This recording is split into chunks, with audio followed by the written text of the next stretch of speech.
Hi, my name is Craig Reiki. I'm from District 8. I like to talk about 596 Boston Providence Highway and let the members of town meeting know that there's a major gas pipeline that runs through it. And we feel that keeping the zoning residential would protect the pipeline in order to protect the people living and working around it.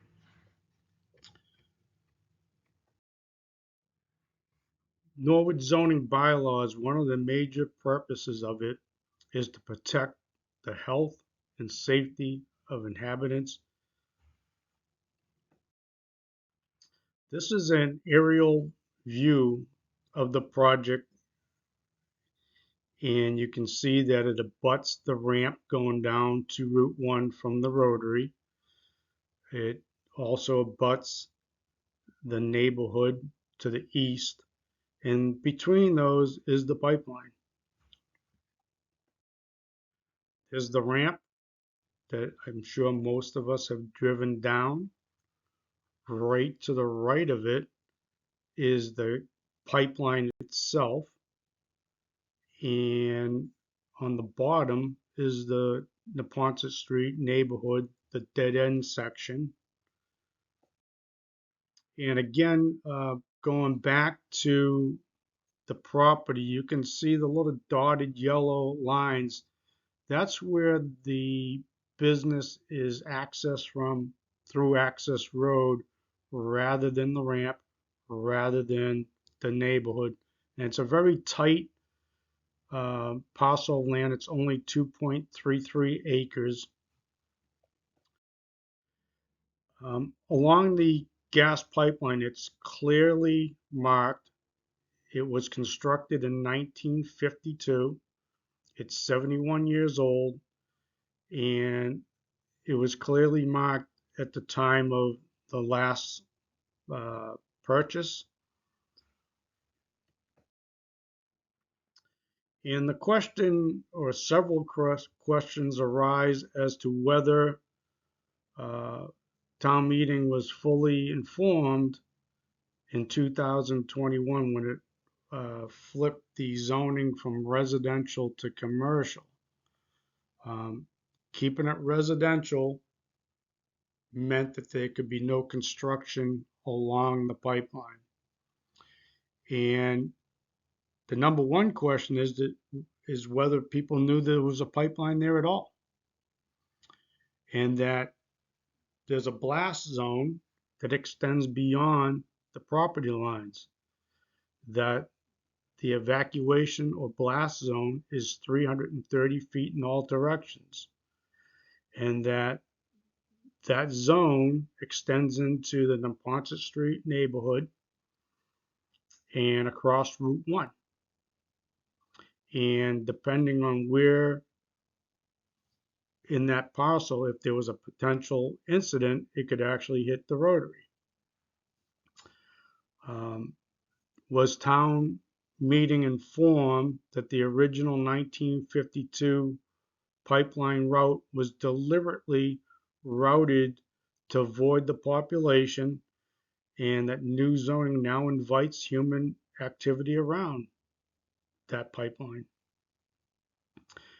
Uh, was town meeting informed that the United States Department of Transportation, who has some control over the pipeline, that they recognize this area as a high consequence area based on the immediate area's population, and that it's 3 times that minimum requirement?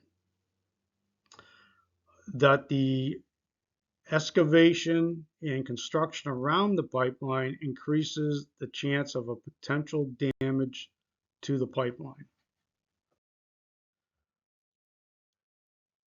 This is some statistics about deaths and injuries around gas pipelines from 2010 to 2018, from defects in the pipeline, and from excavation around it. And that doesn't necessarily mean that there needs to be a direct strike.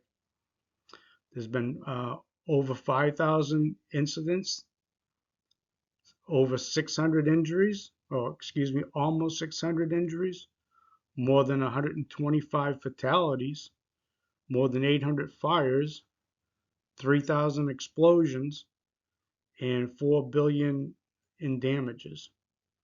And almost 30,000 people have had to be evacuated, whether it's been for a couple hours, days, or weeks. This is the 1948 map of Norwood. This was 4 years before the construction of the pipeline. Neponset Street is in red. Uh, Route 1 is in blue. And where they, down on the bottom in red is Dean Street. Where they cross, where the Route 1 and Neponset Street cross, you can see the pipeline in yellow.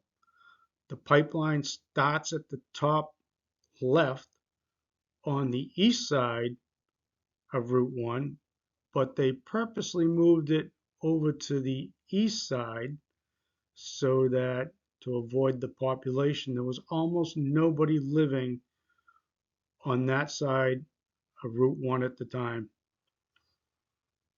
And now construction in the area would invite people into that area when that's not the norm. This pipeline serves the people of Norwood. It's a resource with known hazards, hence the warning signs around it that should give people pause. It's the sole feed to 7,500 homes in Norwood and many businesses. It supplies energy for heat, for cooking, for hot water, and the peak demand is during the heating season, and that's when peak pressure, which could cause an accident to a weakened pipeline. It supplies this building. There was an incident last fall where this building had to be evacuated, so we know that this pipeline eventually feeds this building. You break that pipeline, this building loses uh, gas and heat, and likewise to many other buildings in Norwood that are owned privately and by the town. It's 71 years old. It needs to be treated with respect. It's the same pipeline for all those years, but the demand has increased since the 70s and 80s. The population has doubled since its construction, and we keep on adding all these additional complexes, and it just, people need to be aware of it. It's a shared responsibility between the town, the pipeline owners, and the landowners to make sure that the structural integrity of that pipeline is maintained in order to save people's lives and prevent injuries. This is the industry base evacuation zone, and it's 362 feet from any possible mishap, and it's made up of industry associations, and it's not anti-pipeline. It's very pro-pipeline. Here's the evacuation zone, and it's centered on the pipeline where it go through this property. It goes east to west, and then it turns sharply to the south. It's a 90-degree turn, and it goes from there all the way down to Dean Street, where it turns again. And those 5 houses at Dean Street were exempted for other reasons. Uh, this neighborhood was not. Um, the the commercial zone now has flipped onto what was residential property on Neponset. So there is a commercial footprint in this cul-de-sac. And that evacuation zone can adjust slightly depending on where uh, exactly a potential strike could happen. So The likely victims of a potential incident would be obviously the employees working directly above the pipeline. And it was said that 20 to 25 employees would work there under a current proposal. Customers of the said business, commuters on the ramp going down to Route 1 and Route 1, and nearby residents. Um, the recently suggested businesses under this new zoning would be stacked open lot storage, and the current proposal was to stack directly on top of the pipeline 75 plus cars bumper to bumper, which would be partially fueled with gasoline. And they said if that wasn't approved, one of the options was to put a daycare center in the immediate vicinity. And I just want to remind people that there's a 330-foot evacuation zone, and that daycare center would be likely less than 100 feet away. Let that sink in. When a pipeline breaks, this is what you would see. One end of if there's a break and it does ignite, one end of the pipe would have a fire, and the other end would with a gap in the middle. And the pipeline originates for our purposes in Westwood, and it ends on Pleasant Street. So there's over 3 miles of fuel in that pipe that needs to be burnt off after an incident. Um, on a smaller scale, we had some recent incidences. One of them was a couple weeks after the current proposal was disapproved, and it was at 300 Neponset Street, less than 1,000 feet away from this project. And a housing complex was evacuated for several hours. And then a couple weeks ago, by Home Depot, there was another strike, and that area was shut down for several hours. So in summary, most accidents with pipelines happen with 100% compliant designs and installations. They're just accidents. Most had recent inspections. Most happen with trained crews, yet accidents do happen. In the event of a catastrophic accident in Norwood, it doesn't have a hospital right now.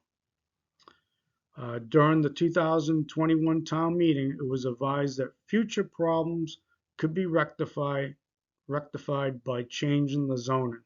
So here we are. And this is based on it not being fully addressed at the time. Some say that similar projects have been moved forward before, so this one should be as well. But some of these projects in Norwood include pipelines that run through senior housing, gas stations, apartment complexes, and places of assembly. We should be guided by today's best practices, not yesterday's standards. And this comes from the Pipeline and Informed Planning Alliances. And thank you very much for your reconsideration.